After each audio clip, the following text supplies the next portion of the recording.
Hey, babe.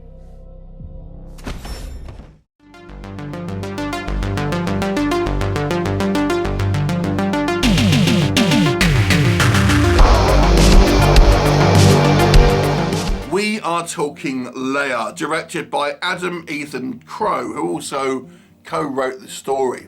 Now, this is essentially a haunted house movie, but it has a little bit of kind of window dressing to kind of make it seem not quite as generic, maybe as some, but ultimately it is just that kind of haunted house movie. Let's talk about what I mean. What's the story here?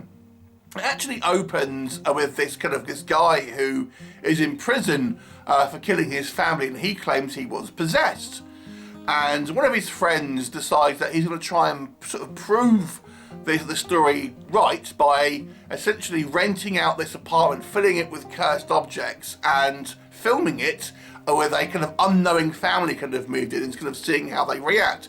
He also has this kind of other motivation of trying to kind of make money out of it at the same time. So it's kind of a dual motivation. And then we have this kind of family, unbeknownst to them, moving into this kind of apartment, which has been laced with supposedly kind of like cursed objects and things, and ultimately having to deal with kind of a demonic force.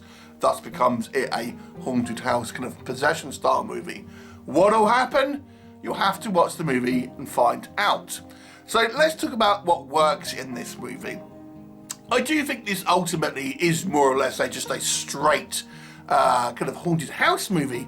Ultimately, really just having a few elements that are, say, more window dressing than anything else. But nonetheless, it does try and have some type of original elements to it and some type of unique setup to a certain degree. It ultimately doesn't really matter, but nonetheless, I enjoyed the kind of these elements here. One of the things I did think was quite interesting and felt like something you don't see that all that often is somewhat of the unique characters. So we have the character here who is ultimately the archetype for this kind of setup, the friend of the guy in prison, who is quite a despicable character, but he's still quite fascinating at the kind of the same sort of time. And he's the one there trying to sort of like ultimately spy on this kind of family by putting cameras all in their apartment and stuff, but trying to sort of capture the kind of the paranormal on film. And he's quite he's a horrible person, very kind of like selfishly motivated and quite despicable in what he does. But he's quite an interesting character at the kind of the same time, and I enjoyed the actor's work there. I thought he actually did a pretty good job of making a kind of an interesting character that we don't really see so much, I think. So the kudos to him and obviously the filmmakers for trying to have a less kind of a stereotypical kind of setup and stereotypical characters, and that I enjoyed. I was kind of curious to see where at least that element of this plot was going. But also I'd have to say some of the other characters to a less degree I also kind of found fairly interesting here. The family, they try to kind of mix it up by having there's that kind of lesbian couple with one of them having kind of a teenage daughter and a younger daughter, and the kind of the struggles of what that is like, this kind of like modern kind of style, diverse kind of family and their struggles in doing that.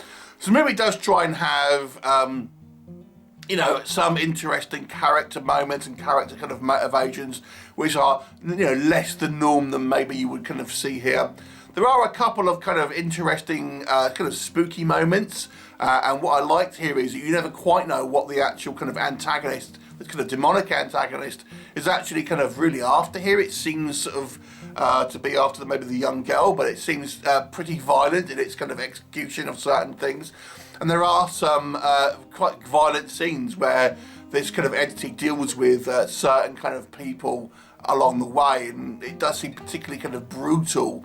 And we have some quite interesting kind of deaths and kind of sequences where I felt the gore here was actually far more explicit than you may be expecting in a kind of a traditional kind of haunted house movie.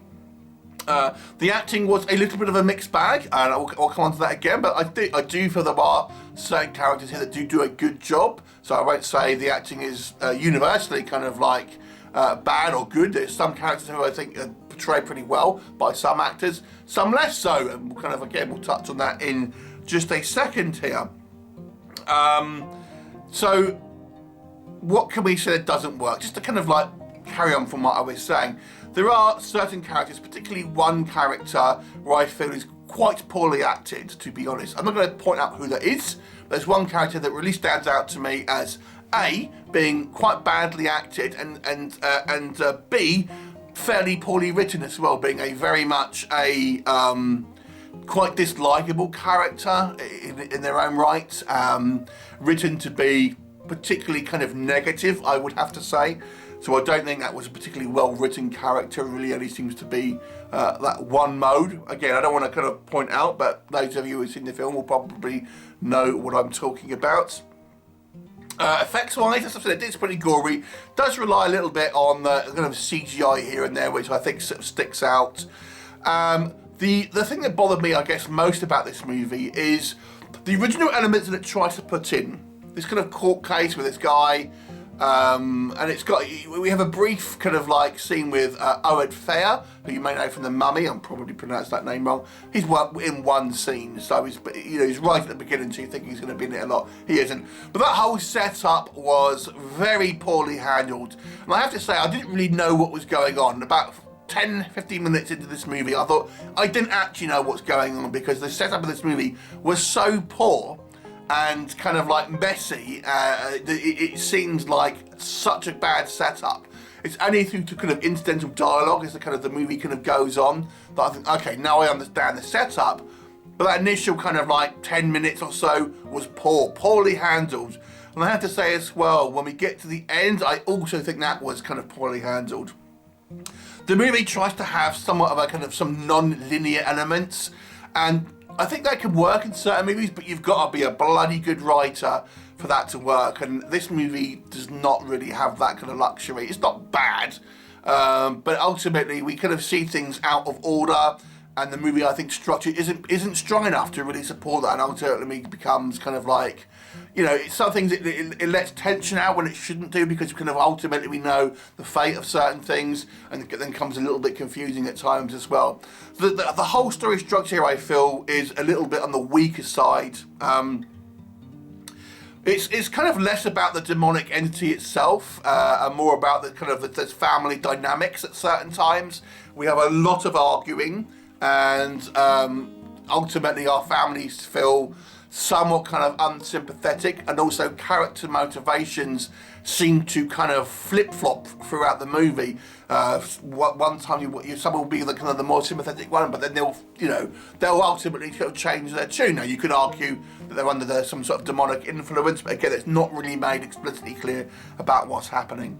So ultimately, this is some of a messy film, I have to say. I appreciated the attempt to have an original sort of like at least setup for a haunted house movie, which does have some interesting elements within them, and certainly some interesting characters, and even some pretty good, gory and scary moments here.